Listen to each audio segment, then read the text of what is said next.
The paper we are talking about is a paper that I wrote with a co-author, Francesco Martelloni, and the title is Viti de Marco, the European War and President Wilson.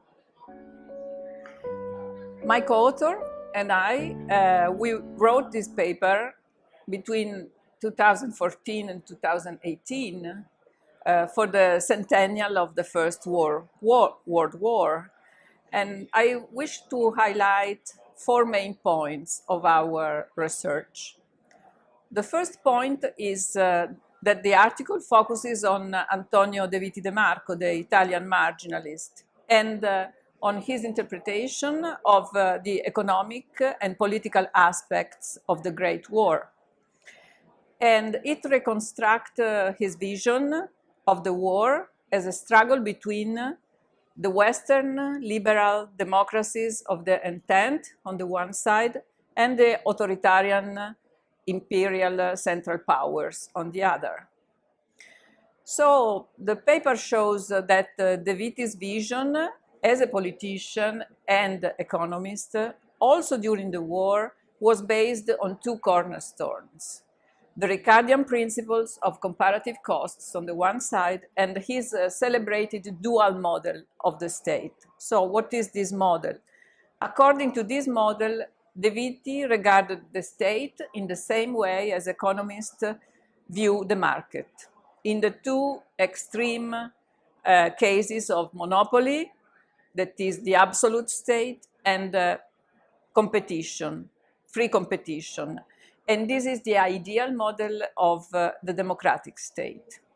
Second point, the paper highlights the convergence of De Viti's ideals with those of the American President Woodrow Wilson, seen as the leader of democratic interventionism.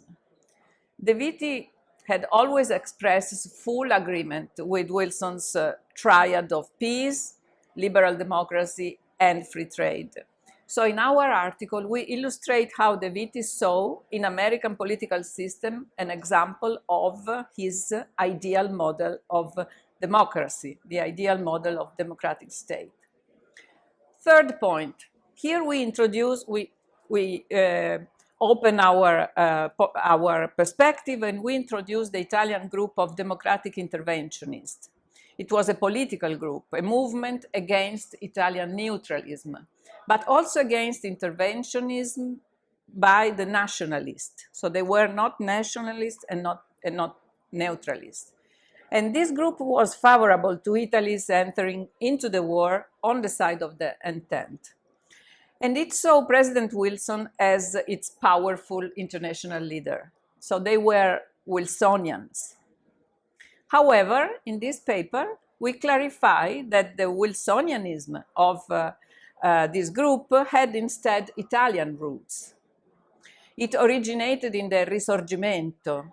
Risorgimento is the period in which Italy fought for the independence and political unification, eventually achieved in 1861. So much so that after the election of Wilson, De Viti wrote that thanks to Wilson's idea, his radical program was emigrated to America. Actually, President Wilson proposed ideas very similar to those of the Italian leader of Risorgimento, Giuseppe Mazzini. Mazzini was one of the founders of the Kingdom of Italy. He fought for the democratic internationalism and the self-determination of peoples, and against the domination of the empires which contributed to oppress national identities. So it was following Mazzini that De Viti and all the democratic interventionists interpreted the war as a European conflict between liberal democracy and authoritarian or autocratic states, exactly like President Wilson. And in fact, in 1916, the title of an article they wrote asked the following question: will President Wilson be the Mazzini of the 20th century? So, and I go to my 4th point. As a 4th point, we suggested that this convergence of ideas between Wilson and De Viti was not coincidental at all. as they were both inspired by the same sources. The first source was Mazzini's ideas. We have found in the secondary literature that Wilson himself had a direct influence by Mazzini political thought. So Wilson himself was influenced by Mazzini. And the second source is the British free trade liberals, because De Viti and Wilson, they were both Anglophile.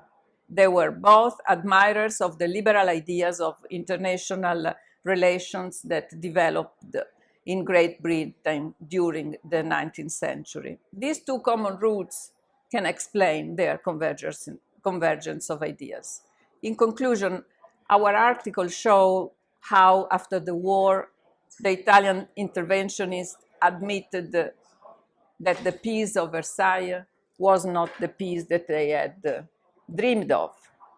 The unconditional admiration De Viti had felt for the American positions gave way to a bitter disappointment.